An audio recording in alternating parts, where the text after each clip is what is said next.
Introducing Minor Wisdom Quintet.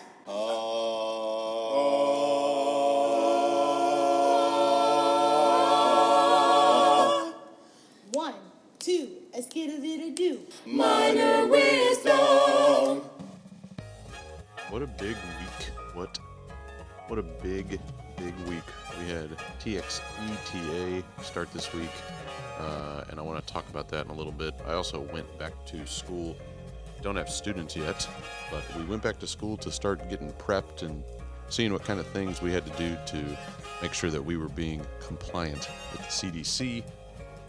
I'm not going to lie, not everything was compliant in my opinion, but I'm not going to throw anybody under the bus, so I'm not going to talk about that on my podcast. But we did our best. I did my best. My counterpart did her best, and we tried, but we'll see what happens. This week we are virtual for one more week, and then we start folding our students back in. So let's see how that goes. Let's make sure students are compliant, wearing masks. I would love to hear from people that have been back for a while now to see what's going on with them. And I know that quite a few schools have had some cases, and quite a few students have had some cases, and faculty, so on and so forth. So, but enough about that. But we did have TXETA this week, and it kicked off on Friday with a keynote speaker, and it kicked off with Norman Lear, which I thought was a fun chat. I like those things. I like hearing from the past and getting to learn about what the decisions were that they made and why they made them. There were a couple of awkward moments, not going to lie, with that interview with Norman Lear, if you watched it or if you took part and took part in the, I guess, webinar or whatever it was, or just watching the interview. A couple of moments that got a little awkward when he mentioned an Asian slur that his dad would use. Instead of just saying, he would say an Asian slur, he actually said it. Mentioned, why George Jefferson, the significance of him saying the N-word on the Jeffersons and how big of a deal that was in the 70s, so on and so forth. So, and then talking about, why don't we just say the word. And it was a little awkward, not going to lie, but other than those two things, for me, it was fine. Watching a 98-year-old man that was born before the Great Depression, that was already had lived quite the heck of a life when World War II started. So, completely different perspective, but it did get, in my house, a little tense just by myself because I was the only one watching. But I don't know if anybody else felt that way, but I surely did. But it was still kind of cool to see somebody that has so much history in Norman Lear. And then Saturday was great. I actually enjoyed going to some of these workshops online. I started off with Digital Theater Plus and took a lot of notes because I'm not really a director. And the way that he was teaching about how to get some actors to move and do that kind of stuff, I've done that before, but he had some new insight that I just didn't know. Maybe for me, it was great, and for other people's, it was like, yeah, this is old stuff, but I don't know. And you don't get that instant feedback because you're not next to the teachers. You just do what you got to do. I took some notes, and then I went to the BTEC workshop, the first one, the Black Theater Educators Conference. It was an introduction to it, to me. And I believe it was just kind of like a getting to know you workshop, getting to know what the Black Theater Educators Caucus is. A lot of very famous Texas theater legends, Yvonne Phillips Dupree, Freddie Buckner, Ezekiel Morgan, then a couple people from my district, Joy Hughes and Crystal Smith, were in there. And now I was the only white guy with a camera on, so maybe there were other people that looked like me that were in that group, but there wasn't a lot of people in attendance. But it was interesting. It really kind of opened my eyes as to maybe what part of the problem is that a lot of people talk about creating change and supporting change, but they're not doing much to educate themselves on how to make that change. And maybe it's a tough conversation to have, but you can talk all the talk you want, but unless you're actually doing something for yourself to get yourself educated, to be more involved and just know what's happening with the feelings that they have, the way that you can implement this type of education, this type of progress into your classroom, you're not going to know how unless you find out. There's no white man, no white woman that is walking the face of this earth that truly knows how a black man or black woman feels and knows how to convey that in a classroom. Now, it's not my job to tell you, oh, well, I feel this way, therefore another person is going to feel this way. That's not what I'm going to tell you. I'm going to tell you what I've heard, what I've been educated with. But you can't just say what you hear on the news. Go talk to the people that are actually in the classrooms. Theater educators complain a lot about administrators, and I'm one of them sometimes, that have been so far removed from the classroom that they don't know exactly what's happening, but they're the ones that make decisions. Well, why don't you be that educator that goes into a Black Theater Educator Caucus and goes into the workshop and gets to know exactly the message that needs to be sort of conveyed in your classroom? Why not? What's it going to hurt? So I was a little disappointed that I was the only person that looked like me, and I even put it on Facebook. And I hope that next week, I haven't honestly checked the schedule to see if they're even having workshops next week. I know they had a few this past Saturday. So if you get the opportunity to check out the BTEC or anything that educates you, I'm not talking to black people right now, talking to everybody else, but that educates you on how that culture needs to be presented and celebrated and included within your classroom, then do it, take the opportunity. I did see a show this weekend, and that was weird. I'm not going to disclose where that show was, but I'm not going to lie. I went to a theater company's space, planning to simply see, sort of be an audience member to watch the streaming version. I misunderstood. I thought I was watching something being streamed and just kind of sitting in the back, because it was a conversion of a space into a black box, and it was really, really neat. And that all was really cool. But I walked in and there was an audience, and there wasn't, it just wasn't done the way that the USITT guidelines have said we need to do them. And that bothered me a lot. So anyway, I saw a show this week. It's happening. Places are doing it. They're not the only ones. And sat there and enjoyed it. It was cool to see theater again. Wasn't the best theater in the world. Wasn't the most quality, but it was, there were quite a few great performers that I missed seeing. I apologize if you can hear my mother making her espresso. Not my mother. Ooh, that'd be weird. My mother-in-law making her espresso in the background.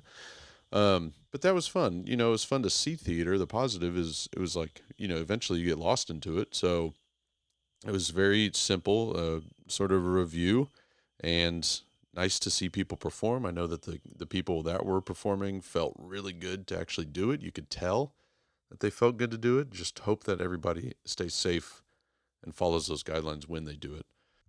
And then finally, I want to talk about Charles Crone. Charles Crone is a 91-year-old man that is teaching at St. Thomas University. He's the father of Julia Crone, my best friend in the entire world. Sorry if you're listening and you think you're my best friend in the entire world, but you're not. But Charles teaches at St. Thomas University here in Houston, Texas, and has been teaching for over 50 years, has been a part of the Houston theater scene for 70 years, maybe, and is just a inspiration. The reason I bring him up is because, again, he's 91 years old. There are some 30, 40, 50, 60-year-olds that are complaining about the technology element of this virtual world and not being able to learn it. And it's, too difficult to learn and too difficult to teach theater and doing all this.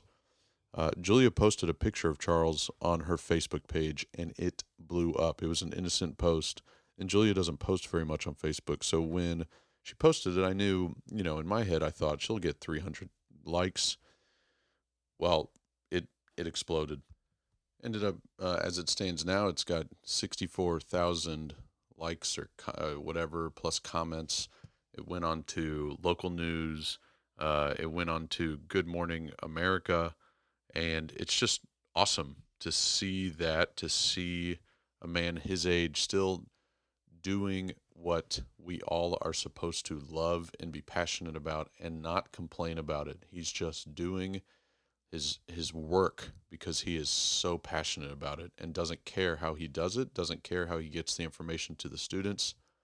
He just does it. And I think that that's just so uplifting. I love Charles Crone. I've obviously known him as long as I've known Julia, and he's an inspiration. He was an inspiration before this. He doesn't need to go viral on Facebook to be an inspiration to most. But if you don't know Charles, look him up. Charles Crone, a great dude, super passionate. I haven't even mentioned Aaron Brown, who is my interview this week, and I was so happy to get Aaron. I knew him a tiny bit when he was at Pearland Dawson, but now he's at Sam Houston State University, and I'm so grateful for that because I've got some great former students that are at Sam Houston. So I love that they're in good hands. He's a super energetic, very passionate, has unique takes on different styles of theater, unique takes on how to go about to educate students, which is probably why he's at Sam and in one of the most successful Texas musical theater programs in the history of, all of university. I don't know. All of university, that sounds right. For the sake of everyone here, I will stop talking. Please enjoy Mr. Aaron Brown. Well, hello. Thanks, Blake, for having me. My name is Aaron Brown, and a little bit about my journey is that I was I guess you could say, a theater kid from an early age. I have an older brother, and so he was very much the athlete. Like we traveled following him around doing basketball and baseball and football, and it was just one of those things. I was like, I don't think this is me. And, I was way more interested in listening to Whitney Houston and doing all sort music and television. And I thought there was something weird about me for a while. I was like, why don't I like this? And it wasn't really until um, middle school and a little more in adolescence. The church we were going to, they would act out Bible stories, and I finally got selected to go on stage and basically like improv Bible stories. And the guy that was doing it was like, "You're good at this." And so from then on, he always picked me, which made other kids angry, but it made me start to go, "This is fun." Flash forward to junior high, I believe fifth grade, we had a teacher who was really sort of thought outside the box, Mr. Siebold. And so he would do a lot of writing and creative writing and putting yourself in stories. And we'd have to memorize poetry and recite it in the class. And I was like, oh, this feels fun too. And the next year was sixth grade, and that's when back in the day you could do drama festivals. And so you finally got to join drama club, and I was like, okay, this is where it's at. And my favorite of all competitions was lip sync, group lip sync, back in the day. And I just want everybody to know, I'm not ashamed to say it. This was around the pop buzz of the late 90s, early 2000s. So I had a mean group that did some NSYNC numbers. Girls used to like write their numbers on dollar bills after our competition. Saved that for a long time. It was wild, but it was something that made me say, I'm good at this, and I think I want to pursue it. In junior high, I had a teacher named Judy Stallings who was phenomenal and really, really sort of put me on the trajectory of being like, this is what I want to do. In seventh grade, we did a full-length musical. We did Oklahoma, which now looking back, it's like, I can't believe she said, let's do Oklahoma with seventh and eighth graders. And I can remember being exhausted by the end of it. I was playing Will Parker, and I remember getting to sing, the titular song. And I'm like, wait, we saw like 20 minutes after this? Like, I'm tired. I'm tired. But it was phenomenal. It was phenomenal experience. Can do that and drama festivals and be involved and go to things after school. it convinced my parents to let me get a cell phone because they're like, "You're always at school, and so I don't want to keep waiting forever. So call us when you're about ready to go." And so I was like, "Yes, okay, cell phone and after school activities." Um, and so I did that through junior high. We get to high school, and through a wild, actually, in high school, my freshman year, I went and I auditioned for a play. I think it was Desk Set, and I remember not feeling connected to the department. It's always that weird thing as a freshman to go show up someplace and be like, "Oh, this feels different." You have to find your spot, your identity. And so in high school, initially, I found a spot for myself in choir. I love to sing still, and a lot of my friends were there.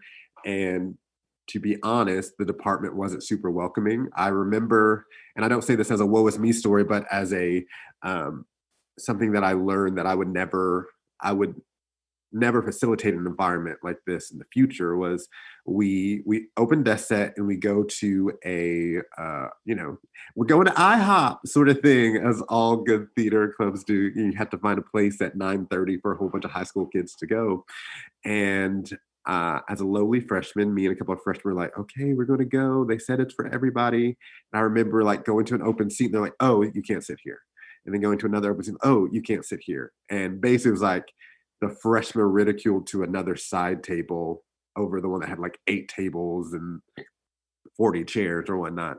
And I was just like, "Okay, this is not for me. This is not for me." And a wild, and so I was really prepared to be like, "I'm going to do choir for 4 years. That's fine." And that next semester, things changed, and Judy Stallings, my old junior high teacher, was moved up to the high school, and I was like, "Game changer. I love this woman." And she went about the business of making a more inclusive department and raising the standard of excellence in the department and doing all those things that are hard work. uh, you fast forward, and so I get more involved. Fast forward another year, there's some more shifting, and lo and behold, Tim Unrow is our new assistant theater teacher, and he um, became an incredible mentor with me along Judy Stallings. And so I can say that I flourished under their environment, that they trusted me.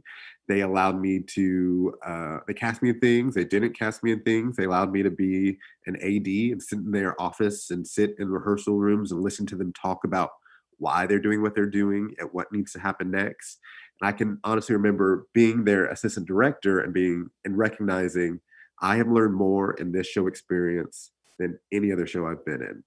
Because it's not about me in this moment. It's not about what I'm doing, but about the group and the community and the overall production. And so that sort of shifted our relationship to more than just teacher, to mentors. And so, especially with Unrow, he saw my love for musical theater, especially, and he challenged me to be more than a fan. And so I'm like, "Yeah, I love this show." And he'd be like, "Okay, who choreographed it?" I was like, I don't know. It's just really good." And he was like, "Okay, who directed it?" I was like, "Once again, I don't know. Why are you asking me all these questions?" He's like, "Because if you like this, then you need to know more about it."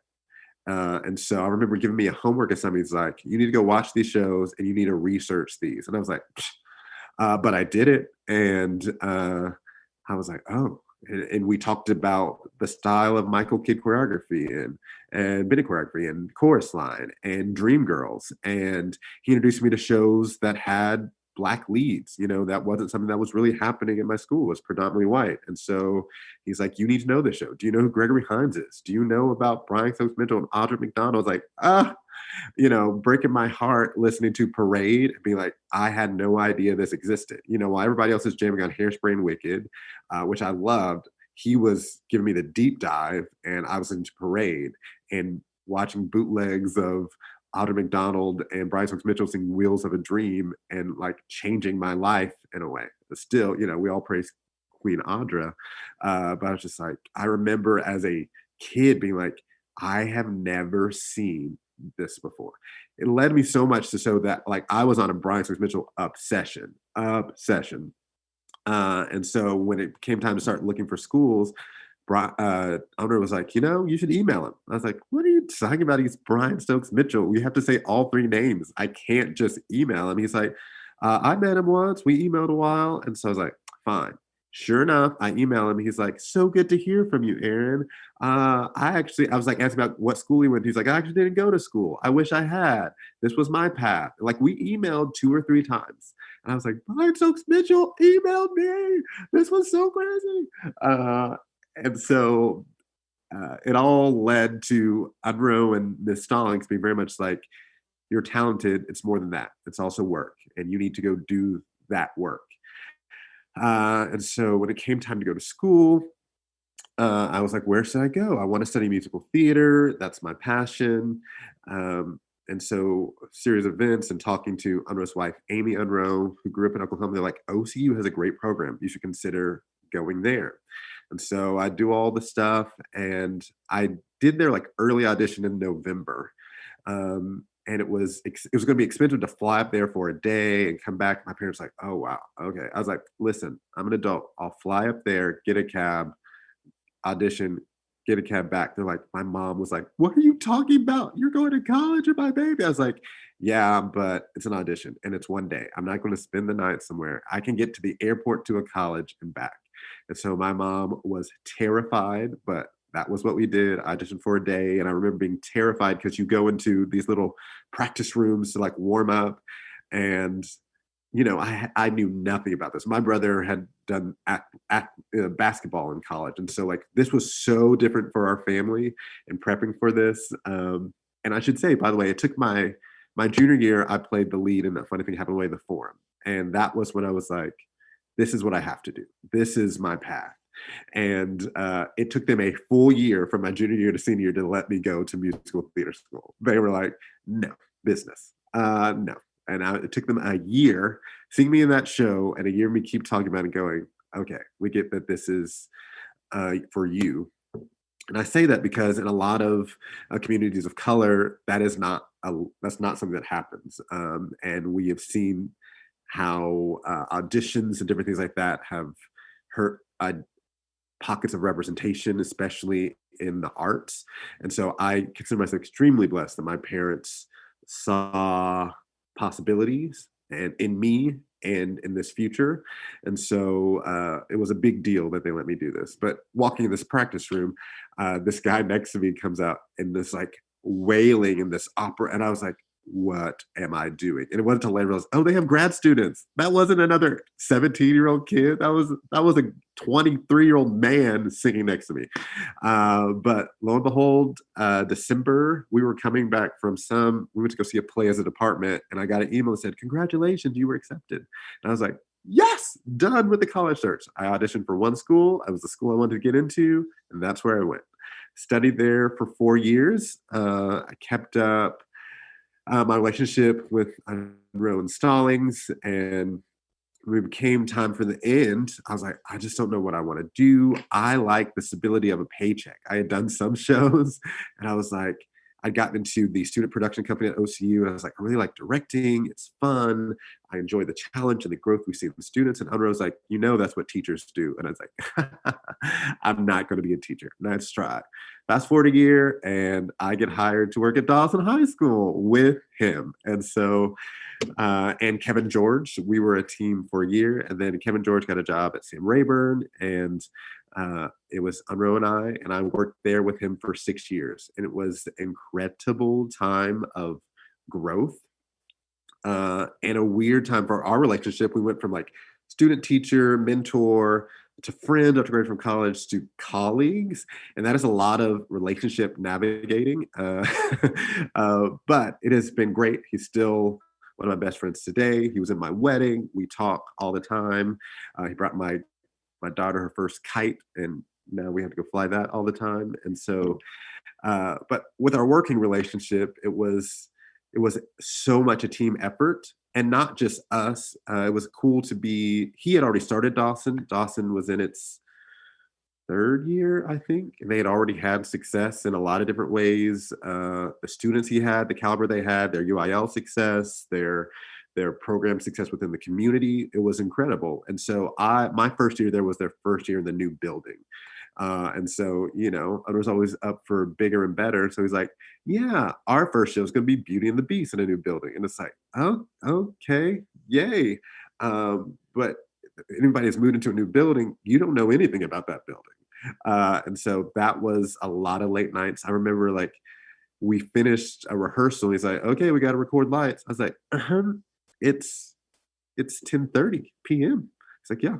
And so there were so many nights that we would just be like, well, because it's hard work doesn't mean we shouldn't do it. And was sort of one of our mottos. And so there were many nights like, well, I'm going to run to McDonald's. I'll be back and we'll record till 2 or 3. And then we'll teach our classes at 6:45 or be here 6:45. And then we'll do all this again. Yep. And it was just a way of life for us. I was single and not married, and he was dedicated. And we just believed in our department, and we believed that this was important to our students and to our community. And not only that, the community they had created at Dawson was very familial. It was one thing that he had set up with the choir was that we are a co-department. We exist together, which is so unlike many departments that most programs can cite back to the year and the rift that happened that divided the choir from the theater department. And we fought like marriages. We're going to keep this together. We were Ovation Theater Department, and the choir department was Encore, ran by Roxanne Silva. We called ourselves Oncovation. We coexist together. We can't do the musical without Silva, and she couldn't do things at the production value she wanted without us. Our students were better with music. Her students were better with us, and to do like her cabaret concert and to add theatrical performance and choreography. And so when you look at our season, it's like, okay, we do our fall musical, our fall play, and then we do UIL and the big musical in the spring. You're like, oh, you do 4 shows. It's like, no, because we do the fall musical and the fall play, and then I'm choreographing Roxanne Silva's choir's cabaret and giving her students like acting master classes. And then we all go to work on the musical as soon as that is over. And then we all jump into UIL while they're doing UIL choir. Then we all come back together for our pop show. We're going to have a pop show chorus. We're going to add choreography, all of this. And so really, by the end of the year, we had done like 4 musicals and 2 or 3 plays.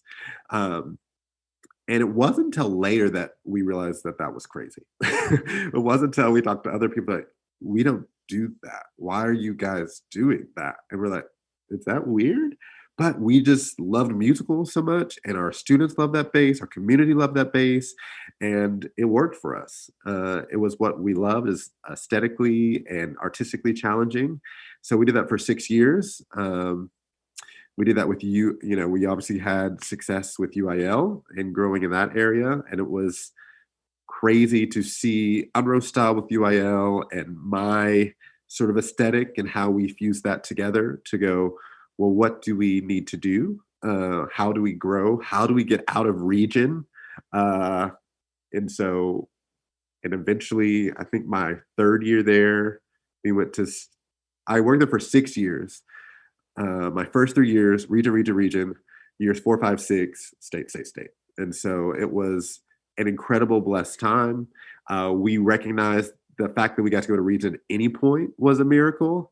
And the fact that we went as much as we did was an incredible blessing. And so after 6 years, I had been married, and I was like, I think I want something more. I think I need to do something else. And so I looked into grad school. I had gotten married that time. I'd made my wife challenge me to say, once this class that I was really close to our seniors, I need to start applying. Because I love Silva, I love Dawson, I love Tim Unro, and I'll never leave if I don't start dreaming again. It was important that my mom said we can't stop dreaming. It's something we always tell our students, and I was like, I have to model that as well. And so I got accepted into Baylor University and got my MFA in directing. I was there from 2015 to 2018. a lovely time, incredibly challenging. But I will say, all those late nights, programming lights and doing things prepared me for 3 years of grad school, where your second year, they're like, okay, you need to teach. And then you're going to be in class, and then you're going to AD and main stage, and then you're going to work on your show. I was like, okay, so I'm going from like 9 to 1 a.m. They're like, I mean, if it works out that way. It worked out that way for me. And people were like, how are you doing? It's like, one, I had practice. I worked with Tim Monroe for a long time. And two, I loved what I was doing. I loved working with my professors and my mentors and getting to get my hands dirty, create, my own projects and be passionate and figure out what was important to me, which is what I think the biggest part of grad school was. One of my, Marion Castleberry, who is a legend in the theater education world. I was talking to him, getting some feedback. He's like, and I'll never forget, he's like, Aaron, you can't lose who you are in grad school. He's like, you have talent. We want to just refine it. And I was like, okay, thank you. I thought I had to become a new person. So, and so it felt like that was what I needed to do. A lot of what we did at Dawson, we knew was good. We knew it was right, but you're moving too fast with our schedule and doing the production value and always on the stake. We didn't always have the time to go deep in every aspect we wanted to, or to know the exact why, besides we know this works. And so grad school was a time for me to go, why does this work? What is the theory behind this? And why am I breaking the rule when I do something else? And to know more about, like, I knew a lot about musical theater. I knew a lot. That was my undergrad degree. That's what we did a lot of at Dawson. But when we came to straight plays, I was like, I need to do some growth when we get to these Greeks and these classics. And grad school, especially at Baylor, allowed me to do that. They are all about the artist scholar. And I was like, I'm all about the artist, the scholar part. Okay. And they don't let you, they take two at one, each year they take two students. And so they do a great job of marrying somebody that's maybe stronger scholarly, stronger artistically, and trust that the two of you will balance each other out and help each other in the courses. And that's exactly what they did. My cohort was Josh Horowitz. He's incredible, super smart. And his background was really opera and my musical theater. So we were always about bigger, better. Like, how can we make straight plays more like musical theater and opera? Which was fun because it allowed us to put ourselves into the work and not feel like somebody else was telling us how to direct. So I did that till 2018, graduate, and we think we're about to leave. And they're like, hey, you want to stay here at Baylor and teach a year? And I was like, oh, yeah, sure. Which worked out because my wife became pregnant. And so it was great. We weren't moving across the country, starting a new job and having a baby.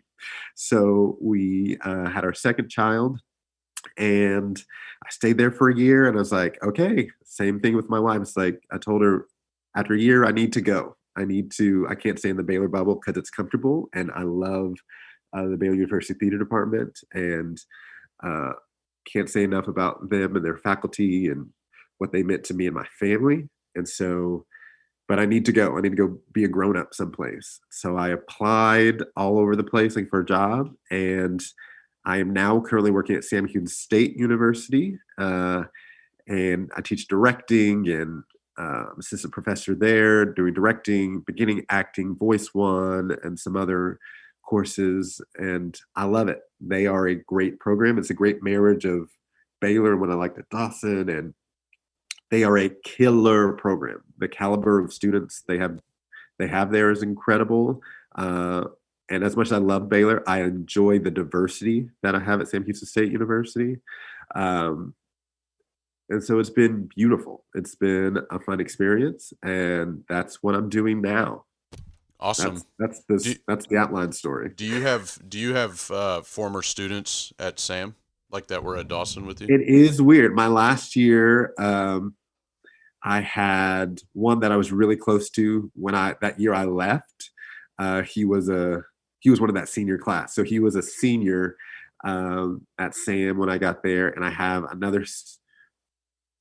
two other students. I think it's just two that were at awesome while I was there. And so it's been great to like reconnect, like, oh Yeah. my goodness, we're all adults. Look Yeah. at us. The college life. And so it's like being on one of those TV shows where they're like, we're going to reboot it and they're in college and the professor is like, this Saved is by the Bell, the actually college real. years. Yeah. Yeah, exactly. It's like, this is really happening. That's funny. Just I had we might have a few people in common, but just at a shot in the dark. Did you know Dalton Hutto? He went to Oklahoma City, but he was probably right after you left. He's I don't think I do. Yeah, he's a former student of mine when I taught at Morton Ranch with Pam Wilson. Okay. But yeah, Dalton loved Oklahoma City as well. So It's great. I Killer program. I don't think it's as, maybe it's the whole Oklahoma Texas stigma, but it's not as pushed as much down here.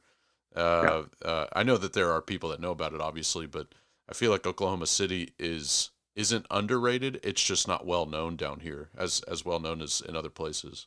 Which is a shame because while people are spending tons of money to send them to the East Coast, that same education is a few hours away. Yeah, right. It's Yeah, just north of us. literally, Yeah. literally the same caliber. Yep. And so but if you're listening, Oklahoma City University, yeah. it's out there. It's great. They're a Look huge it up. sponsor. They're No, good I'm stuff. just- Yeah. And then also, I went to high school with Kevin George. I guess I never put the two and two together. Or not high school, college with Kevin George. So we went to UH together. So that's a small world, but It's small world. yeah. He's awesome. And That's really so funny. So a couple things that came out of this. One, I'll start with some fun ones first. Out of you describing what happened, I'm going to go all the way back to what you said about lip sync. So another thing you and I have in common, and I just, for some reason, this just sticks out in my head, but my 6th grade year, same thing. We went to like what we called a speech tournament, but now if you called it a speech tournament, they would get mad at you because, speech and debate is a whole nother beast. Very different thing. But yes, I went to Welch Middle School, and we also had a heck of a theater department under Gail Silver and Wanda Harrell and and Larry Dockslager and a few other people that were very influential in my life. But I did lip sync my 6th grade year with Brian Bormaster. This, at that point, like, we all knew he was going to be a professional athlete. Even at 11 years old, you're like, that kid's going to do something with his life.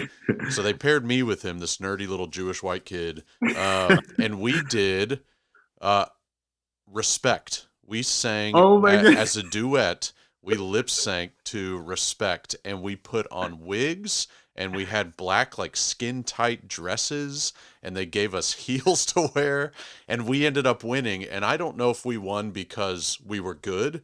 I think we just won because they were like, look at these two kids just throwing it all out there, just doing it. But that's really funny, the lip sync thing, because how you kind of said that was kind of your moment of like, this is kind of fun. I enjoy this performance because I kind of feel that same way. Where did you go to middle school? I grew up in Pearland, actually. Okay. So I went to, it had just opened, oh my goodness, what was it? Salvatore Middle School. Okay. And then I went to Pearland Junior High West and to Pearland High School. I knew you went to Pearland High School, but I didn't know that. So about the middle school. So that goes back to a question I had as far as you mentioned that kind of your beginning in high school was a little not favorable, if you will. Yeah. Did that have, and I know it eventually changed with Tim and that team, but did your kind of experience with that first little bit of time in high school influence how you treat the incoming freshmen, and knowing full well that you don't want them to ever feel the way you felt as a freshman as well? Oh, yes, incredibly Yeah. so. It has been always one of our things, and I even think that, as, and maybe this may be wishful thinking, but I feel like as a whole, we have decided like we need to be better about being inclusive and welcoming to our freshmen. That it is a lot, especially we were a 5A or 6A school where it's like they can get lost, and not only is that detrimental to their mental health and emotional health, but it's also, in a selfish way, detrimental to your program. If they are not there at the beginning to learn what you need them to learn, then you're cutting off yourself at the knees, because if they're coming as juniors to learn everything, you have to cram so much information into them uh, from a very with a very short timeline. And so for me, I was actually having friends with one of my coffee with one of my best friends. Actually, he's like, "You've always been for the underdog." He's like, not somebody that's not good, but for always going to find that diamond in the rough, going to those younger. I've always been prone to the younger ones to go find those freshmen and sophomores because they're not the jaded ones. They are sponges. Even going, I would go choreograph stuff at the junior highs, and we always talk now about going to your feeder schools and that sort of thing. Because I remember we had the student named Aaliyah Scott. She was a I remember going to a junior high event to choreograph something for the middle school. And it was also, recruiting. We're like, hey, I also teach at the high school. We're having auditions for the summer show in a little bit. So yeah, come audition. And this girl got to sing this solo. And I was like, she's it. She gets it. And that she was an African American girl. And that first year she was there, we were doing The Wiz. And she was a click away from being Dorothy as a freshman. I was like, y'all, this girl has it. She just didn't know she had it yet. She was still like cheerleading, probably half destroying her voice. I'm sorry if you like cheerleading, but like for a musical theater person, I'm like, why are you screaming every day? Please stop. And sure enough, by her senior year, she was our Belle in Beauty and the Beast. And she just got off the national tour of Book of Mormon. And Wow. so it was and went to University of Michigan to study musical theater, which is a killer program. And I was like, I saw this in you as an eighth grader. Yeah.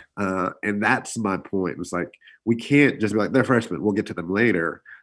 They are, one, human beings, so let's never just dismiss people. And two, they have so much to offer. They have so much to teach us as educators. They teach us how to communicate to them, how to make them feel welcome, and they enhance our department. We need them and their fresh eyes and their spirit, their willingness to work, to show our upperclassmen that you are not the end all be all, Right. to show that there are always more people coming and that you aren't entitled to anything because you've been here longer. You don't get to be entitled to anything because you were born first. Yeah. That's not how we're going to operate this. Yeah. So yeah, I'm all about how can we get them into our program? Yeah. How can we let them know that they have a voice here, that we want them here, and that we want them to be here for 4 years? Yeah. That was really important to Yeah. me. That we're when I was at Dulles and even when I was at Morton Ranch, because I mean, again, small world. When I was at Morton Ranch, we did Wizard of Oz. Not the Wiz, but close. There's one big difference. But when we did that, we cast a freshman as Dorothy. So it was, and even at Dulles, I would always preach, hey, don't get too comfortable. There are kids coming, come August, you might be the big fish in the small pond, but you're not going to be the only big fish. There are going to be some other ones that are fighting for that spot. So yeah, I totally feel that. I wonder if she knows. I have a friend that did the Book of Mormon tour as well. Again, just my brain going, theater's so tiny. So tiny, right? And that's another scary that, I'm trying to teach some kids right now that networking, like don't screw up your relationship with these people that are currently, even though we're not in a room, but digitally or virtually, don't mess up your relationship with these people, because these people might be the ones that are paying you 10 years from now or figuring out ways to get you paid. Totally. Yeah. Completely.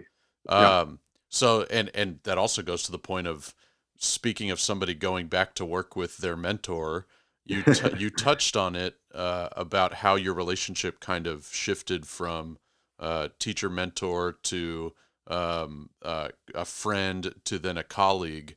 Was there ever, and I know you had a 1,000 more positive experiences with Tim than negative, but was there ever a time that you felt, maybe I'm taking this for granted, that I know that he's still going to be my friend later, or he's still going to be my mentor later, because I know, like, again, personal experience, Pam Wilson and I, we never had a boxing match by any means, but there were times when and she was my mentor, that I just didn't get along. We just didn't had a moment of right now. I just don't want to be next to you. Was there ever that moment that you had with Tim that he would also probably be like, yeah, that wasn't our brightest shining moment? Yeah, the cool thing with Tim, it's funny that you say Tim because I always just call him Unreal. For Yeah, years and yeah. the We're not there yet. the cool thing with him is that he doesn't feel the need to mince words. And so, especially if you're in close relationship with him, he rather let's talk it out. And that's something he's taught me because I was the boy who grew up in church who's like, well, let's just talk around a problem and I'll just go off and deal with it later. And so like I taught in a different classroom, but in the office of the theater room, like we had two desks that faced each other, which led to lots of conversations. And our personalities, while are great, we also are different in a lot of ways. And so like I'm a worker, he's like, you want to talk about this? I'm like, no, we talked about it for 4 days. I don't need to talk about this again. He's like, yeah, I feel like we need to talk about it. And not even like he's like, let's just talk about this episode of Glee that you like so much. Because Glee came out while I was working there. And it's like, I don't want to do this again. He's like, it feels all auto-tuned. And so we would just have weird conversations and things like that. But of course, that is a really close, I think, working in a theater department where you're together that much. As we always like to say, well, all the other sports had a season, we're all year round. And so we're always, and the stress levels are always varying. And so we had our moments and we would work through them and talk through them. And he has taught me how to face disputes head on and not to allow them to linger, to not like, well, I'm going to hold this against you for months. It's like, okay, I need to tell you that hurt my feelings. Right. And I need to explain why. And I need to apologize for hurting your feelings. Right. And so it was like that. It's a really close, intimate relationship when you're two desks staring at each other for 6 years. Yeah. It's a lot, and you're dealing with each other's ups and downs of your own personal lives as well as professionally, and him, some of our candid conversations of at the beginning, especially, like I was just that fresh out of college, like I want to create something of my own, and I had to realize that whoa there, young whippersnapper, you need to learn a few things. And we had to have those conversations. Like, I will give you what you are ready for, but you don't know anything about this yet. Yeah. And that hurt because like, don't you trust me? We've known each other for this long. It's like, I do, but because I love you, you need to wait. Yep. And it took me a while to realize that. And it worked out great for both of us. I had the time to grow and learn what I needed to learn, and he had the time to teach it to me. He also had the time to know that there were some things that I did better than him. Right. And we got to figure out how our working relationship, much like a marriage, is like, okay, I'm going to do this and you're going to do this. Right. And we had a shorthand. We'd be like, okay, I'm going to, like, people would listen to us. We wouldn't finish sentences. We'd be like, no, okay. And our to-do lists that were like, okay, this show is sucking right now. Yeah. But we're going to create a 4-day plan. And so we're like, you think about what needs to go on the 4-day plan, and then we would go about that business. And he can become really like finite and like really obsessed with the minute details. And I'll be like, listen, and I'm like the timetable guy. I'm like, we need the maximum results in the least amount of time. And so it's like, I feel you, but we can come back to that. We only gave ourselves 22 minutes to do this. Right. He's like, 22? I was like, yeah, 22. That's it. And so I was always like the schedule and looking at it. And so we balanced each other out in that way. And it was a beautiful partnership. Yeah. It still is. I still call him and ask about ideas when I'm working on things, and his input and shows I'm thinking about doing. Even at Sam, it's like, what do you think about this show? And He's very smart. It's been great. And I'll be candid. One of the hardest part wasn't our relationship with Silva. It was the outside world. Sure. Because so often I'm being a voice for assistants. Is that everybody's like, oh, look at what Tim did. Yeah. Look at what Tim did. Yeah. And even to this day, they're like, look at what Tim did there. And it's like, Tim wasn't the only person in that room. Right. And Tim says that. And we have had conversations about how that wasn't our narrative. that was because whenever we talk, we're like, we're a team. Right. This stuff didn't happen without both of us being there. Nothing happened in Ovation without us both working on it, both Right. of our hands. And it wouldn't have been the same if we weren't. And so it was only, and I think about that now when I'm an OAP adjudicator. I try to make a point to look at everybody on those teams. When they're like 3 directors walking to a room, 2 directors, I was like, I recognize all of you are playing this. Because I remember walking to those rooms and being invisible to people. They're like, oh, you're the assistant? Like literally, I don't have a name. Yeah. They would act like they haven't seen me before. I was like, this is year 4 for me. Like it would take some people till year 4 or 5, like, oh yeah, Aaron. It's like, yeah. And I don't go get his coffee. Like I'm not his personal assistant. I work with the students and help direct shows. So I say that to say, like, recognize that teams are teams for a reason, especially if they're healthy. Like, and we were a healthy team. And even Silva, to that degree, that like what she was doing for our musicals allowed us to even be successful in UIL because we didn't have to worry about parts of our show. So that we called ourselves a trio, and that was literally what made Oncovation work for so many years. Yeah, I remember my 7 years at Dulles. 4 of those years, Melanie Burke was with me, and I directed one act play when I was with her, and it was the first one, and she had to come in and change it because it was just not. It's just not my forte. I didn't go to high. I've never really been a director. I like it, but it's just not my thing. And so I remember kind of starting to feel her animosity or anger or whatever it was, because the director would always, or not the director, the adjudicator would always direct their attention to me because my name was listed first for like the first 2 years. And then I realized that I should take very little credit for this. Maybe I did some cool lighting for it, but that was about it. She did, 90% of the grunt work, but I would get all the attention, and I'd be like, I didn't make that decision. They would be like, why did you put the kid with that kid, and then you did this moment? And I'd be like, I don't know. look over there. Like she's the one that did all this, stop ignoring the fact. I like that. Stop ignoring the fact that there's a team usually, but I'm going to get off the Tim boat after this question, but this isn't really about Tim as much as about you. But you also mentioned that he kind of pushed you to go do research, go find more about a show. Do you remember this might be pulling out the weeds now. Do you remember what your favorite musical was pre-Tim, and then what it eventually became because he kind of pushed you to explore more content? You said question. Ragtime, and that's my favorite musical of all time. So when you said the Brian Stokes Mitchell, the Audra McDonald, I'm not kidding. A week ago, we had Wheels of a Dream just on loop on our.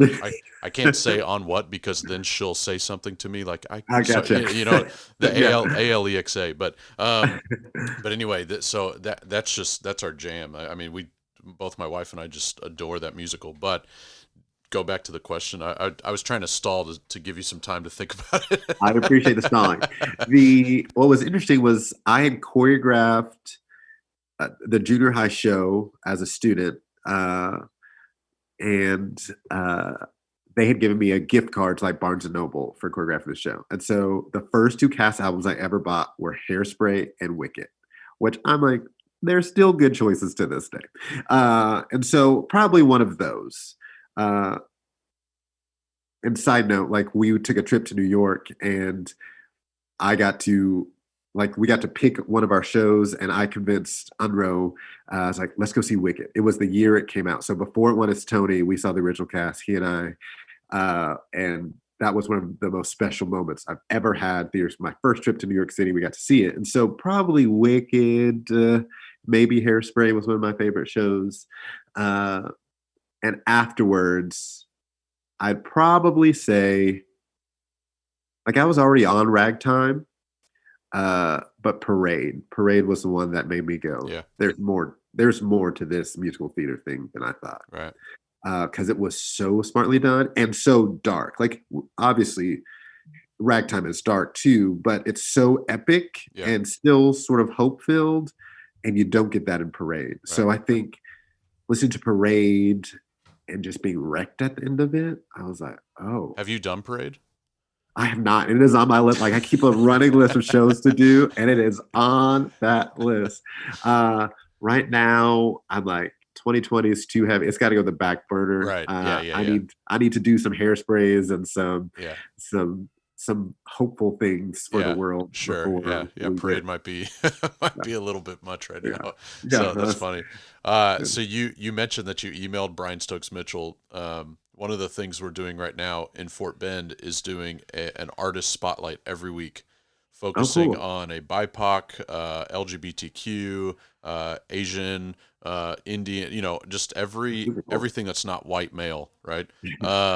And so one of the things that I've taken on is emailing or sliding into a DM or whatever with current like playwrights and actors. I tried Audra McDonald. I've tried Lin-Manuel. I'm going to keep trying. Why not? But Yes. one thing that I have told, and that just kind of hit a nerve with me when you said this, is that he encouraged, just email him. What's it going to hurt?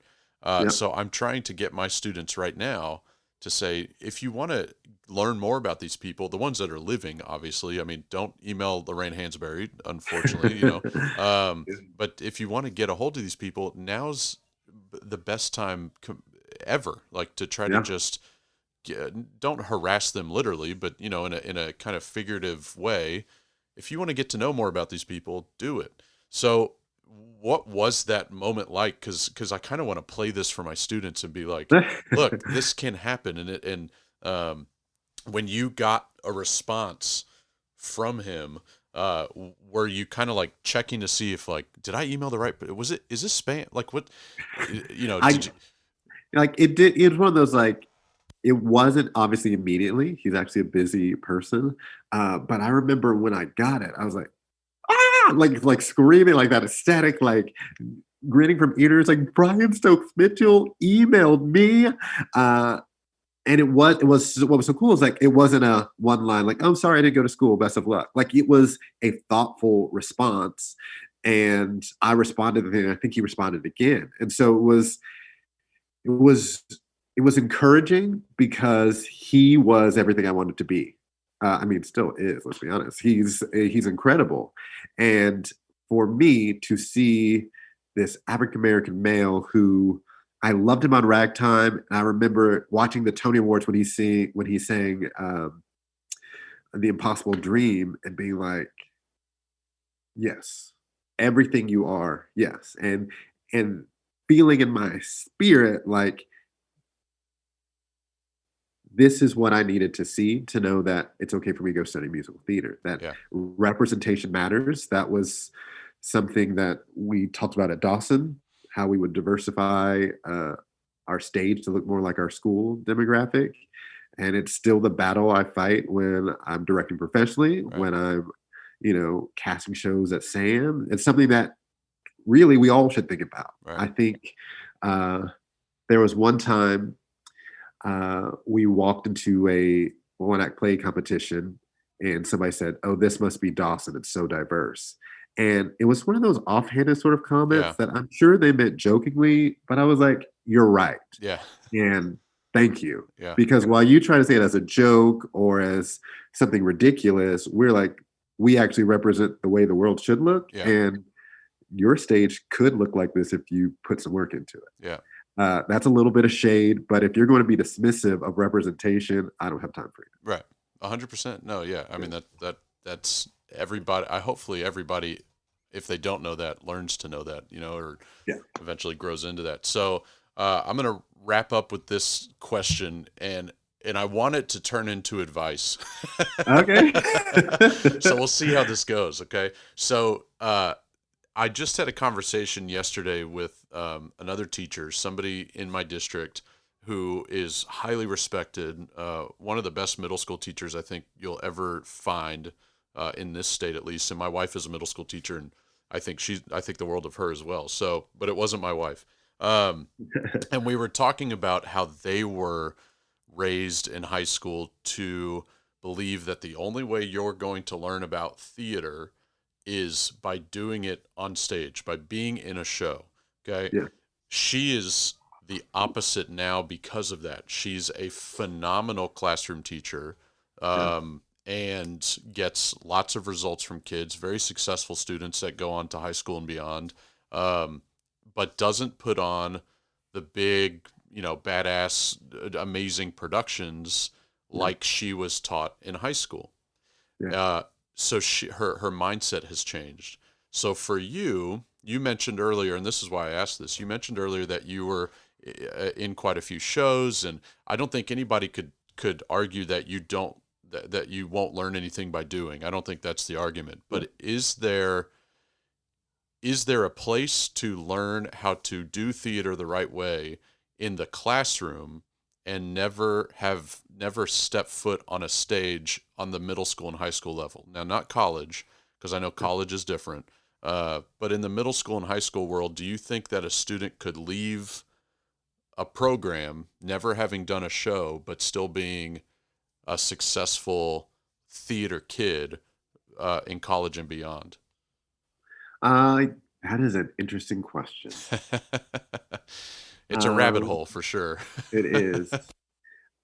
There, and it sort of speaks to the moment we're in right now because there are so many seasons that are getting canceled, or we're doing Zoom theater and whatever that means and what it looks like, and is in some ways changing the definition of what theater is. Uh, Maybe for a little bit, maybe for a longer lasting period after we're even back. But there is I would argue that, and we've sort of had this conversation at SAM. Dr. Vicki Lance she's over theater education, and she and I have had this conversation recently as well. It's that where are we placing value and weight? And so I think in a ideal program, they complement each other. The classroom and the stage should reinforce one another. I think what we get more often is the stage is where everything of value happens, and you can learn a few things in the classroom, especially if you're design Right. tech.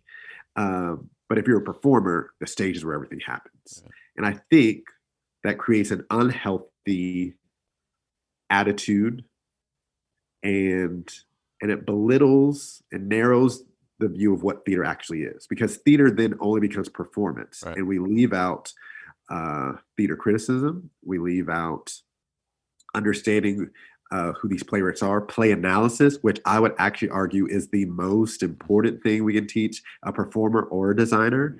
All the time when I'm with my classes, I'm like, when I teach directing, I'm like, this really comes down to play analysis. Right. So I was like, yeah, that 9 o'clock class you never wanted to go to as a freshman, that if you didn't pay attention is what's going to screw you up in this class. Right. And then, oh man, I was like, yeah, you're going to have to go learn some things about play analysis if you slept through it. But they have to work together, in my opinion. And I can hear somebody saying, like, you don't have to get on stage, and I think that is true. But I also think you limit the application, and therefore how that knowledge seeps into the bones. That we have to sort of put theory to practice. And that was sort of the idea behind my time at Baylor, was that I knew a lot about performance, and I knew I needed to up my classroom time. But I also knew that I needed to take what I was learning in this classroom and apply it, so it wasn't just knowledge, but it was something to be enacted, that I needed to turn this theory into a concept that could be put into production. And so I think marrying those two together is vital. I think it's like working out your right arm and never working out your left. And so it's just like they can both be okay, but you also are a little lopsided. Right. So yeah, I mean, that's tricky. That's tricky. But I do firmly believe that we don't place enough emphasis on what's happening in that classroom often. I think that's where we fall short. And that creates this sort of sense that performance is the be all end all. And if I am not getting cast as the lead, I don't have a future in theater. And that is unhealthy. Right. And that's what we see on a collegiate level. It's like, whoa, whoa, whoa. Like, this is one moment in time, and you're going to go, it's like, listen, you can get a theater degree and not be a performer. Yeah. You could be a theater degree and be a kick butt designer, or to be a critic that actually knows what they're talking about, Yeah. or go and be a dramaturg someplace. We need way more of those. We need people that understand how, and looking at theaters, I wish people would look at staffs at theaters, when they come back, especially go like, oh, look, we need somebody in charge of education. We need somebody in charge of outreach. We need people that are business minded, that love theater, that can go raise money and for us. And we need artistic directors, and we need a whole bunch of people that aren't on stage. Yeah. That is one small amount of what is happening in the industry. We need to fill all these roles with people that understand what the art form is supposed to be, instead of having to go pluck out a business person that saw a play when they were 12 and was like, yeah, I've always just liked it as a hobby. Yeah. Imagine what that person is if they have a degree and an understanding of business are playing that role. Right. Minor wisdom.